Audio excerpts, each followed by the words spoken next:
Okay, so it's tacked down both of the antlers in place so that they're going to be 3D.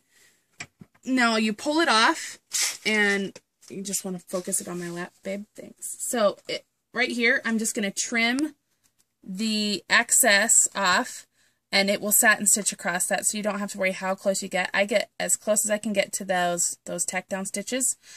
Trim off the excess, and like I said, it will satin stitch around there, so we're not too worried about it.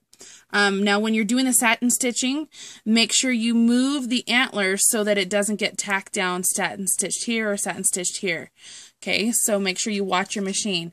I'm going to place my antler or my reindeer back up onto my machine, and it is going to stitch out the ears and the eyes and do the satin stitch around the nose and everything like that. When it's finished doing that, then we'll come back because it's a 20-minute process and I don't really want to record the whole thing.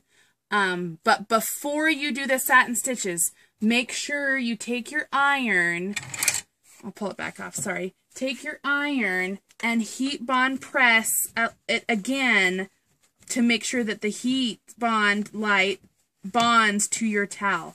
And make sure you go over it enough times to where, like, sometimes I'll put my fingers on the back, and if I feel it's warm or it's hot, then I know that it's gotten the heat bond really well.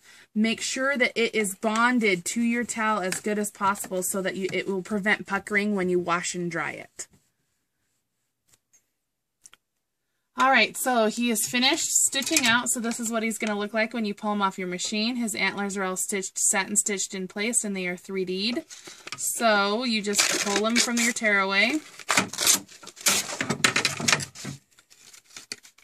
And you're going to want to pull out all of this back part as well. And there you have him. And then also, when you go to make him into a hooded towel, you just fold it in half. Stitch across the top part, and then stitch them onto your towel. And you have yourself a Sven hooded towel.